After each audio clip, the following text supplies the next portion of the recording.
નમસ્કાર મિત્રો, અમારા નવા વિડીયોમાં આપ સૌનું હાર્દિક સ્વાગત છે. મિત્રો, આજે આપણે વાત કરીશું કર ભલા તો હોગા ભલા. એક ગામમાં એક માતા અને એનો યુવા વયનો પુત્ર રહેતા હતા. બંને અત્યંત ગરીબીમાં દિવસો પસાર કરી રહ્યા હતા. ક્યારેક 2 ટકનું ભોજન પણ નસીબમાં નહોતું થતું. એક દિવસે પાસેના ગામમાં એક સિદ્ધ સંત પધાર્યા. ત્યારે માતાએ પુત્રને કહ્યું, બેટા, જોને બાજુના ગામમાં સિદ્ધ પુરુષ સંત પધાર્યા છે, એમને અગમ નિગમની ખબર પડે છે, તો તું એમના દર્શન કરી આવ અને આપણને આપણી પરિસ્થિતિનું પૂછજે કે પ્રભુ, અમારું દુઃખ દરિદ્ર ક્યારે પૂરું થશે, કેવી રીતે મળશે, એનો ઉપાય બતાવો. દીકરો માતાને પગે લાગી સંતને મળવા ઉપડ્યો. ચાલતા ચાલતા રાત પડી એટલે હવે ક્યાંક રાતવાસો કરી આગળ વધવું એમ વિચારી દીકરાએ એક મકાનમાં દીવો બળતો જોઈ ડેલી ખખડાવી. એક સ્ત્રીએ દરવાજો ખોલ્યો અને બહાર ઊભા બાળકને જોઈ તેને અનુકંપા જાગી. એટલે હકીકત પૂછી એટલે બાળકે હકીકત બતાવી અને રાતવાસો કરવા ક્યાંક જગ્યા આપવા વિનંતી કરી. બાળકની નિર્દોષ વાત અને માસૂમિયત જોઈ સ્ત્રીએ તેને ભોજન આપ્યું અને પથીમાં સૂવા માટે પાથરણા પણ આપ્યા. સવારે ઉઠીને સ્નાન વગેરે કામો પતાવી બાળકે જવા માટે રજા માંગી. એટલે સ્ત્રીએ કહ્યું કે બેટા, જાય છે તો મહાત્માને અમારા કષ્ટ નિવારણ માટે પણ ઉપાય પૂછતો આવજે. કે મારી એકની એક દીકરી જન્મેથી જ મૂંગી છે, એટલે ઉંમર લાયક પણ થઈ છે, એના ભવિષ્યમાં શું થવાનું છે અને એને કોઈ પાત્ર મળશે કે કેમ? બાળકે હા કહી. ત્યારથી આગળ ચાલ્યો. બપોર થવા આવી. માથે ધમધકતો તાપ પણ હતો અને સખત ભૂખ પણ લાગી હતી. એટલે આસપાસ નજર દોડાવી તો એક સાધુનો આશ્રમ જોયો. ત્યાં જઈને પગે લાગી સાધુ પાસેથી પાણી માંગી તૃષા છીપાવી અને થોડોક સમય આરામ કરવા અનુમતિ માગી. એટલે સાધુ મહાત્માએ તેના પ્રવાસનું કારણ પૂછ્યું. એટલે બાળકે બાજુના ગામમાં સિદ્ધ પુરુષ સંત પધાર્યા છે ની વાત કહી અને કષ્ટમુક્ત માટેના પ્રયોજન માટે જવાની સઘળી વાત કહી. એટલે સાધુ મહારાજે પણ તેને કહ્યું કે બેટા, મારા પ્રશ્નનો ઉકેલ પણ પૂછતો આવજે. બાળકે પ્રશ્ન સમજી લઈને હા કહી ફરી પોતાના મિશન તરફ આગળ પ્રયાણ કર્યું. ફરી રાતવાસો કરવાની જરૂર પડી એટલે એક ખેતરમાં ખેડૂતની રજા માંગી રોકાણ કર્યું.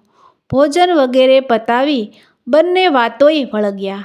વાત વાતમાં બાળકે પોતાની મુસાફરીનું કારણ જણાવ્યું. એટલે ખેડૂતે કહ્યું કે બેટા, જાય છે તો મારી તકલીફનો ઈલાજ પણ જાણતો આવજે. એમ કહી બંને નિંદ્રામાં પોઢી ગયા અને સવારે બાળકે જવાની રજા માંગી. એટલે ખેડૂતે કહ્યું, આવતી વખતે રોકાણ કરવા પ્રેમપૂર્વક આમંત્રણ આપ્યું. થોડાક જ સમયમાં બાળક સિદ્ધ મુનિ મહારાજ પાસે પહોંચી પગે લાગી પ્રણામ કરી પોતાના આવવાનો ઉદ્દેશ જણાવ્યો. મુનિ મહારાજે આશીર્વાદ આપ્યા અને કહ્યું કે ભલે બેટા, તારા ત્રણેય પ્રશ્નોના સમાધાનકારક ઉત્તર આપીશ, પણ માત્ર 3 જ સવાલ તારે પૂછવાના. એ પછી એક પણ વધારાના સવાલનો જવાબ નહીં મળે. બાળક માટે ધર્મસંકટ થયું. સવાલ તો 4 છે, હવે કયો સવાલ પડતો મૂકું? વિચાર કર્યો. ખેડૂતનો સવાલ જતો કરું? એનું મન ન માન્યું. ખેડૂત તો મને આશરો આપ્યો છે અને એ બિચારાનો ગુજરાન જ વૃક્ષની પેદાશ પર છે, એ તો બરોબર નહીં કહેવાય.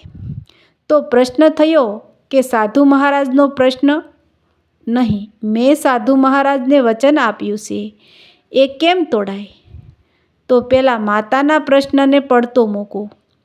ફરી મનમાં દંડ થયો કે એ માવડીએ મને રાત્રે આશરો આપ્યો છે અને એની દીકરીની જિંદગીનો સવાલ છે, એ પ્રશ્ન પડતો જ ન મુકાય. ખૂબ વિચાર કરી એણે પોતાનો પ્રશ્ન પડતો મૂકીને ત્રણેય પ્રશ્નોના જવાબ મેળવી મુનિ મહારાજને પગે લાગી આશીર્વાદ લઈ ઘર તરફ પ્રયાણ કર્યું. પ્રથમ પડાવ આવ્યો ખેડૂતનો, ખેડૂતના ખેતરમાં. એણે ખેડૂતને સિદ્ધ પુરુષનો ઉત્તર જણાવતા કહ્યું કે આપના વૃક્ષ નીચે ધનના ઝરુ દટાયેલા છે અને વૃક્ષ એ ધનની રક્ષા કરે છે. જો વૃક્ષ ફળ ફૂલથી લચ્છી પડે તો અનેક વટે માર્ગુઓ આવે અને વૃક્ષની માવજતની ક્રિયા શરૂ કરે. મૂળિયા ખોદી તો ધનના ઢગલા જોઈએ અને ઉપાડી જાય. મુનિ મહારાજે કહ્યું છે કે વૃક્ષ જાણે છે કે ધનનો મૂળ માલિક ખેડૂત છે અને જ્યારે એનો સમય આવશે ત્યારે એ ખોદકામ કરશે અને ધન પ્રાપ્ત કરશે. બાળકના વચનો સાંભળીને ખેડૂતે ખોદકામ કરતા ઢગલાબંધ ધનના સરુઓ નીકળ્યા. ખેડૂત ખૂબ જ પ્રસન્ન થયો, પણ એને વિચાર આવ્યો કે એનો નિમિત્ત આ બાળક છે, એટલે અડધો અડધ હિસ્સો બાળકને આપી ગાડું જોતરી અને માનભેર વિદાય આપી. બીજો પડાવ આવ્યો સાધુ મહારાજના આશ્રમનો. એણે સાધુ મહાત્માને સિદ્ધ પુરુષની વાત સમજાવતા કહ્યું કે મહારાજે એમણે કહ્યું છે કે આપની પથારી નીચે જર ઝવેરાત છુપાવી રાખ્યું છે અને એનો મોહ આપથી છૂટશે નહીં ત્યાં સુધી નિષ્કામ સમાધિ લાગશે નહીં. સાધુ મહારાજને સત્યનું જ્ઞાન થયું એટલે મહારાજે તાત્કાલિક બધું જ ધન બાળકને આપી આશીર્વાદ આપી વિદાય કર્યો. હવે પછીનો પડાવ હતો પેલા માતા પુત્રીનો. બાળકે ડેલીનું બારણું ખખડાવી સાદ કર્યો. માતાજી અવાજ સાંભળી માં બહાર આવ્યા. દુખણા લઈ ઘરમાં આવ્યા અને જવાબ સાંભળવા આતુરતાથી પૂછ્યું. એટલે બાળકે પૂછ્યું કે મુનિ મહારાજે કહ્યું છે કે તમારી દીકરી બોલતી થશે. જ્યારે એ કોઈ પ્રસંગે એના મનના માણેગરને જોશે કે તરત જ બોલવાનું શરૂ કરશે. આપ એ સમયની રાહ જુઓ. બંને વચ્ચે આ વાર્તાલાપ ચાલતો હતો.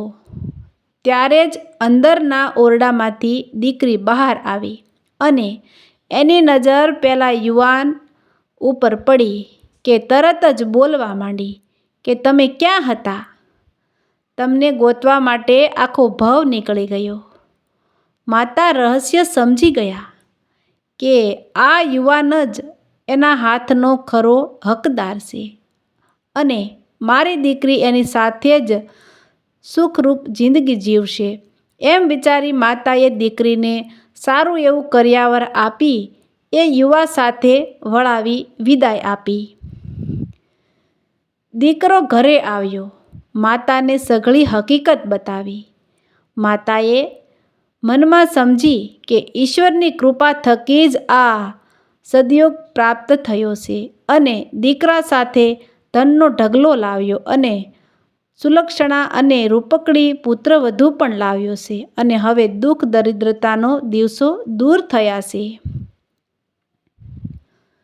દીકરાની પર પીડા નિવારણની પરોપકારી વૃત્તિથી ઐશ્વર્ય કૃપા થઈ અને આપોઆપ પોતાનું ભલું થયું છે. કર ભલા તો હોગા ભલા. મિત્રો, આવા જ નવા વિડીયો જોવા માટે અમારી ચેનલ લાઇક, શેર અને સબસ્ક્રાઈબ કરજો. વિડીયો સાંભળવા બદલ ખૂબ ખૂબ ધન્યવાદ.